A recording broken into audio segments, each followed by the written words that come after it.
베드로가 이 베드로후서 편지를 쓴 목적에 대하여 1장에서 밝혔습니다.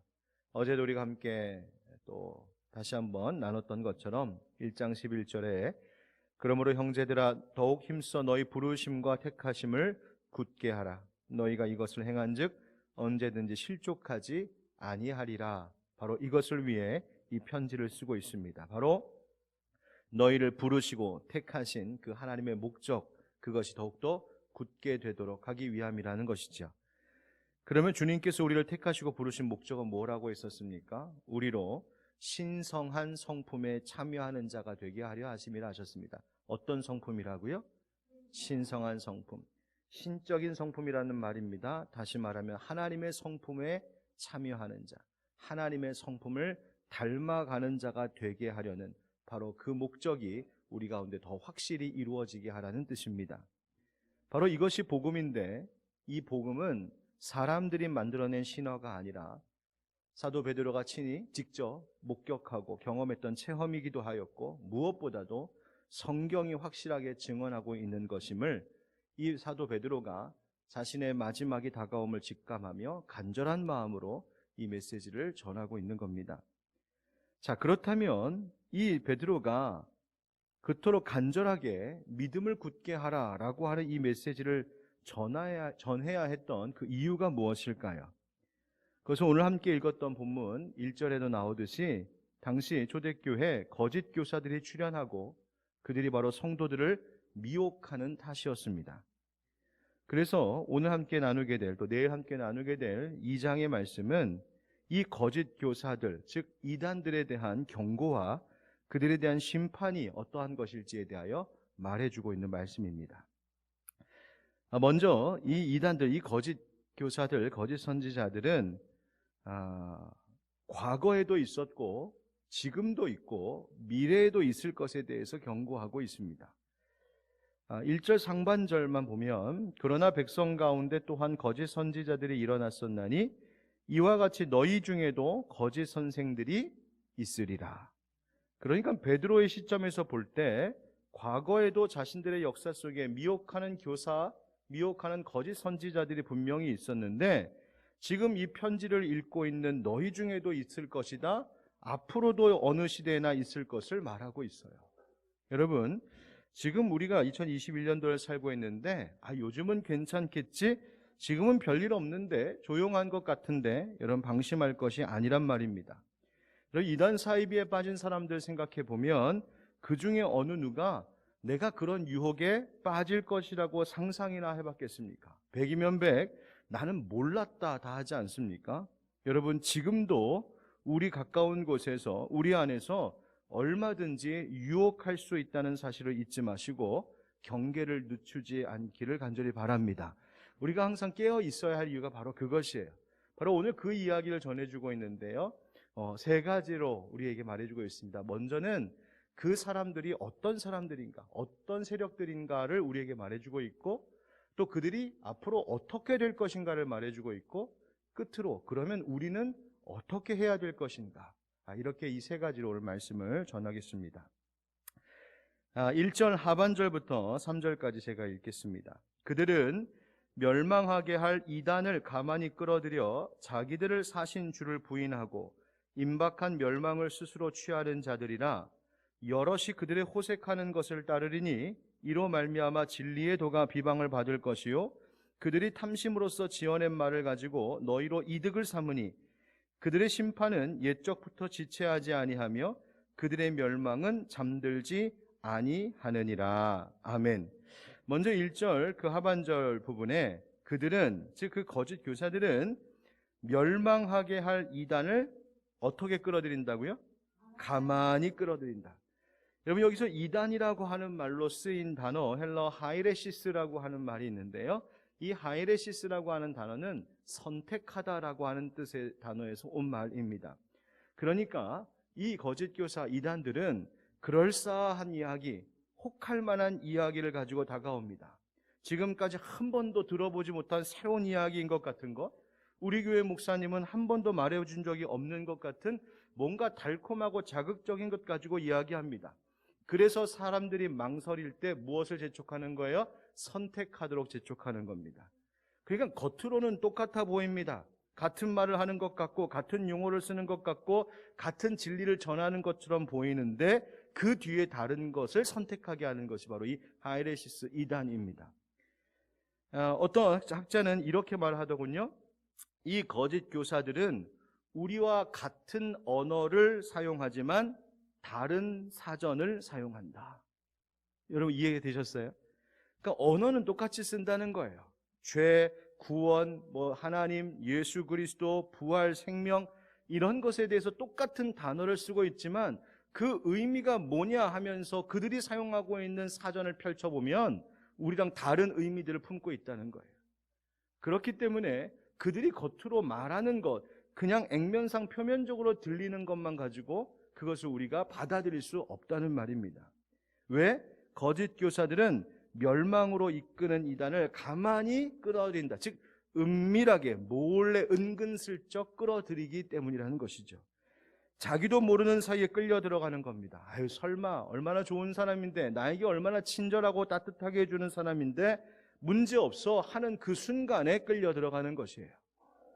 뿐만 아니라 오늘 성경은 뭐라고 말하냐면 두 번째로 이들은 자기들을 사신 주를 부인하고 이런 말을 합니다.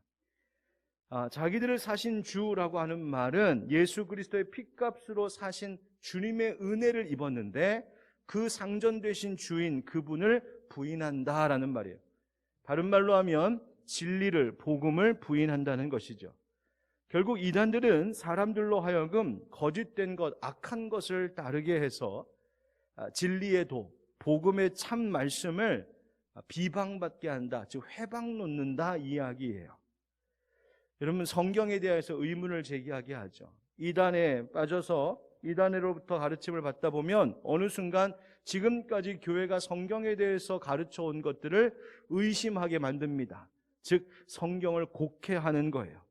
예를 들어 삼위일체에 대한 의문을 던지게 하고 예수님의 신성과 인성을 혼동시키고 오직 믿음으로 구원을 얻는다는 그 복음을 의심하게 만들고 계시록에 대한 이해를 이상하게 한쪽으로 편협하게 말하고, 그렇게 해서 자기들이 어떻게 우리들을 만드느냐? 우리의 진리를, 복음을 곡해시키고 왜곡시키는 일들을, 부인하는 일들을 한다는 것이에요. 또 성경에 보니까 오늘 말씀에 호색하는 것을 따른다 이런 말도 나옵니다. 음란하고 비윤리적이고 비도덕적인 것을 쫓아요. 결국 자신들의 탐심, 자기들의 욕심을 채우기 위해 꾸며낸 말을 가지고 너희로 이득을 삼으니 이렇게 되어 있는데요. 다른 성경 번역 보면 어떻게 되어 있냐면 너희들의 호주머니를 턴다 이렇게 되어 있어요. 그러니까 결국 꾸며낸 말로 자기들의 탐심과 욕심을 채우기 위하여 그 호주머니 돈 챙겨 자기들의 이익을 삼는 것, 나를 그들의 먹잇감으로 삼는다는 말입니다. 인간의 쾌락과 탐욕을 채우는 도구로 사용해버리는 것, 그것이 이단들의 특징이다 베드로가 말하고 있어요. 여러분 여기서 보면 본문을 통하여서 우리 주님께서 우리에게 거짓 교사, 이단들의 특징을 세 가지로 말하고 있죠. 하나는 은밀히 끌어들이는 것, 그럴싸하게. 두 번째, 복음의 참 진리를 회방하는, 즉 왜곡시키는 것, 의심하게 하는 것. 세 번째, 결국 그 결과가 비윤리적이고 비도덕적이고 탐심과 물질을 채우는 그런 일들로 귀결되는 것을 말해주고 있습니다. 여러분 지금 코로나 시대라고 해서 이단들도 조용히 있을까? 이단들의 포교 활동에 멈추었을까? 그렇지가 않습니다. 기존 교회들은 복음 전하고 선교하고 활동하는 것에 많은 제약을 받으면서 위축되어 있는데 아니요, 이단들은 더 열심히 하고 있습니다. 제가 일부러 좀 이렇게 찾아봤어요. 요즘 어떻게 활동하나. 요즘에는 새로운 사람들을 이렇게 만나고 접촉할 수가 없기 때문에 지인들을 통하여서 포교하는 것을 집중한다고 합니다. 알던 사람, 원래 알던 사람, 가까운 사람, 자기 자녀의 친구의 부모, 이런 식으로 지인들을 대상으로 포교하는 것이 집중되고 있고요. 또 학생들 사이에서, 수험생들 사이에서 포교하고, 또 기존의 어떤 교회나 기존의 건강한 교회 기관의 어떤 사역 안으로 들어와서 거기에서 영향력을 행사하며 자기가 멘토가 되는 거예요. 자기가 인도자, 양육자가 되는 거예요. 그래서 또 포교하고, 특별히 SNS, 온라인, 유튜브 활동이 굉장히 많아지고 있고요. 그러면서 기존의 포교법도 계속 쓰고 있답니다. 특별히 온라인 이단이라고 하는 새로운 유형들이 등장하고 있는데, 제가 지금 말씀드리는 것은 부산장신대 교수님이자 현대종교 이단 사입이 문제와 치열하게 싸우시는 탁재일 교수님이 기독신문에 올렸던 한 칼럼을 제가 그대로 인용하는 겁니다. 온라인 이단이라고 하는 새로운 유형들이 등장했대요. 첫째는 기존의 이단들이, 그러니까 우리가 아는 신천지와 같은 기존의 이단들이 온라인 방식으로 접근하는 것을 강화하는 방식이에요. 그러니까 아주 보기 좋은, 아주 괜찮아 보이는 모바일 앱을 개발해서 퍼뜨리고 각국 언어로 된 플랫폼, 그러니까 홈페이지 같은 것 같은 플랫폼들을 만들어서 굉장히 다양하게 활동하고 접근하고 있다. 두 번째, 어떤 유형이냐면 온라인을 기반으로 한 전혀 새로운 이단들이 출현하고 있는 거예요. 그전에는 이단을 만들려면 일단 교주가 있어야 되잖아요. 그 다음에 자기들의 교리도 있어야 되고, 자기들의 조직도 필요하고, 자기들이 모일 수 있는 공간도 필요해야 되고, 끌어들이고 사람들을 모아야 되잖아요. 근데 지금은 필요 없어요. 그냥 핸드폰 하나만 있으면 얼마든지 이단 만들 수 있어요. 핸드폰 하나 가지고 그냥 만드는 거예요. 조직 다 필요 없이 간단한 장비와 기술과 특별히 아주 세련된 콘텐츠를 가지고 비성경적인 전혀 신학적이지 않은 것들을 얼마든지 확산시켜 나갈 수 있는 위험이 있다 이야기합니다. 또 하나의 유형은 뭐냐면 정통과 이단의 경계선을 아주 애매모호하게 넘나드는 개인과 집단들의 활동이 많아졌다는 거예요. 언뜻 보면 별로 문제 없는 것 같고 정통인 것 같은데, 또 어떻게 보면 굉장히 위험하고, 이 위험 수위를 계속 넘나드는 것들이 너무 많은 거예요. 특별히 이 온라인을 통한 유튜브를 통해서 많이 활동을 하는데, 그러니 이들에 대한 어떤 축적된 정보도 없고 공식적으로 연구된 내용도 없고 새로운 것이니까 손길이 닿지 않는 사각지대에서 막 이런 것들이 우후죽순 일어나고 있는 지금이라는 거예요. 그래서 이런 이단들이 왜 이렇게 위험할까? 교수님 말하기를 이런 이단들은 시간과 공간을 초월해서 접촉하기 때문이에요. 그렇잖아요, 여러분. 우리 핸드폰만 들고 있으면, 컴퓨터 인터넷만 켜면 얼마든지 접근해 오는 거죠. 특별히 그들이 가지고 있는 물질을 투자해서 굉장히 보기 좋고 듣기 좋은 아주 세련된 고퀄리티의 컨텐츠들을 계속 개발해 나가는 거야. 기존의 교회는 상상할 수도 없는, 와, 진짜 멋있다, 잘 만들었다, 귀에 쏙쏙 들어오네. 그래서 요즘 이단들은 이렇게 말하시더군요. 찾아오는 이단에서 찾아가는 이단으로 변화되고 있다. 그게 무슨 말이냐면, 과거에는 위장한 세력이 접촉을 시도하며 우리에게 찾아왔잖아요. 찾아오는 이단이었어요. 그런데 이제는 비상식적이고 비성경적인 사이트들을 만들어 놓으면 사람들이 알아서 스스로 찾아오고 와서 들어보고 그리고 빠져 믿는다는 거예요. 그래서 무엇을 경고하냐면 이런 표현을 썼어요. 자발적 영적 편식과 미혹의 온라인 시대가 열렸다. 그러니까 영적으로 편식하는 걸 자발적으로 하신다는 거예요. 성도님들이 알아서 요 핸드폰 들고 알아서 내가 원하는 것만 찾아 들어가 보시는 거예요. 여러분 어떠십니까? 이것이 얼마나 위험한 것인지를 우리는 다시 한번 자각해야 됩니다. 어떻게 해야 될까요? 겉으로 보기에 혹은 듣기에 아무 문제 없는 것 같다고 무턱대고 받아들이지 마셔야 합니다. 유명하다고 사람들이 많이 듣고 많이 보고 많이 따른다고 조회수 높다고 은혜 받았다고 뭔가 영감 있어 보인다고 경계 없이 받아들이지 말아야 됩니다. 그런 느낌이 절대 옳고 건강하다는 것을 증명해 주지 못하기 때문입니다. 두 번째로 잘 관찰하셔야 돼요. 그리스도를 닮은 모습이 정말 그에게 있는가? 예수 그리스도를 드러내고 높이기보다 자기를 더 부각시켜 드러내는 것은 없는지 잘 살펴봐야 돼요. 그래서 정말 저 말씀을 전하는 이가 철저히 말씀에 순종하는지, 외모로 볼 때는 진실해 보이고 지적이고 뭔가 신비해 보이고 능력이 있어 보인다고 해서 넘어가면 안 돼요. 영적 지도자에게, 여러분들을 돌보는 영적 목회자들에게 반드시 묻고 상의하셔야 합니다. 자, 이 사람들 어떻게 될까?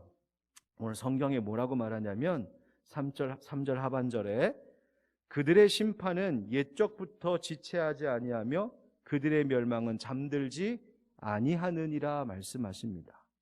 그러니까 이 이단들, 거짓 교사들의 심판과 멸망은 기정사실이라는 거예요. 하나님께서 이미 그렇게 하시겠다고 정하셨습니다. 그러면서 4절부터 말씀이 이어져 나오는데, 여러분 4절부터 성경을 읽어보면 그 8절에 괄호로 된 문장만 빼고 4절부터 11절까지 한 문장이에요. 굉장히 성경이 길어요.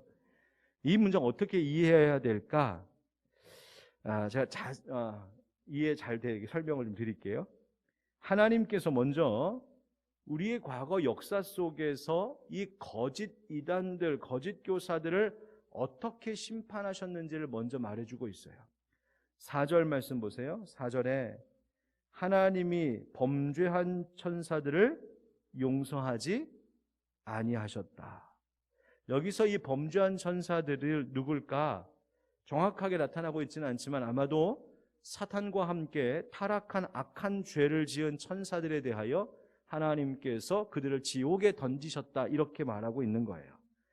보통 성경에서 지옥 그러면 헬라어로 하데스 이렇게 말하는데요, 여기서는 특별히 타르타루스라고 하는 단어를 써요.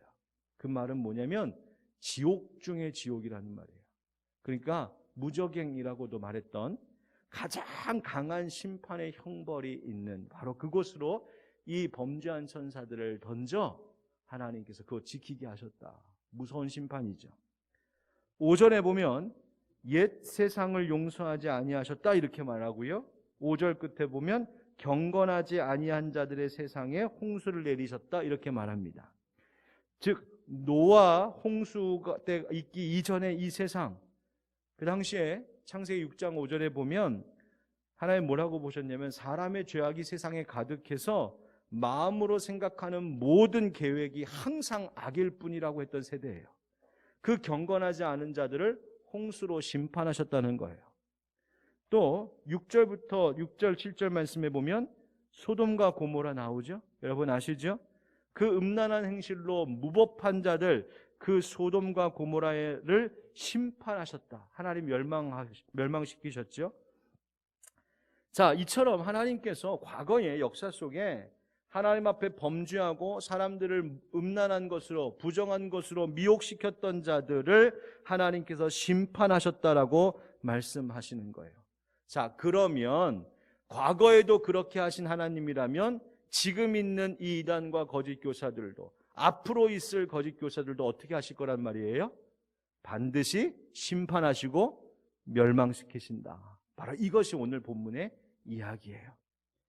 자, 그러면 이들은 결국 심판당하게 될 것인데, 자, 이 세대 속에서 우리는 어떻게 해야 될까? 우리는 어떻게 해야 될까? 여러분 5절 말씀 한번 같이 읽어보겠습니다. 5절 시작. 옛 세상을 용서하지 아니하시고 오직 의를 전파하는 노아와 그 7 식구를 보전하시고 경건하지 아니한 자들의 세상에 홍수를 내리셨으며. 아멘. 자, 보세요. 노아 홍수 때에 그 심판 중에도 하나님이 건지신 자들이 있었다. 누구예요? 노아와 그 7 식구, 즉 8 식구를 보존하셨어요. 왜? 그들은 오직 의를 전파했기 때문에. 그 믿음에서, 바른 진리에서 벗어나지 않고 하나님의 말씀 바르게 붙들고 지켰더니 건짐받았다. 바로 그 이야기예요. 7절도 같이 읽어보실까요? 시작. 무법한 자들의 음란한 행실로 말미암아 고통당하는 의로운 롯을 건지셨으니. 아멘. 소돔과 고모라가 멸망하는 그 순간에도 하나님 누구를 건지셨어요? 롯. 어떤 롯? 의로운 롯. 하나님의 뜻에 순종하고 말씀, 믿음 잘 지킨 이는 하나님 지키셨다. 어떻게 하라는 거예요? 우리도 그 길 가라는 겁니다. 이 세대가 온갖 거짓된 것과 꾸며된 것과 하나님의 말씀, 그 복음과 참 진리를 회방 놓는 일들이 너무나 많은 이 시대에도 우리는 그 믿음을 잘 지킴으로, 우리는 그 의를 잘 지킴으로 하나님께서 건지시는 자의 축에 들어있어야 한다는 말이에요. 여러분들, 우리 하늘빛 광성교회 모든 성도들도 이 새벽에 함께하는 여러분들, 하나님의 건지시는 의로운 사람으로 살아갈 수 있기를 축복합니다. 헛된 것에 넘어가지 말고, 그런 것 찾아다니지 말고, 성경적으로 교회적으로 검증되고 확인된 건강한 신앙의 길을 잘 걸어갈 수 있기를 우리 주 예수 그리스도의 이름으로 축원드립니다. 아멘.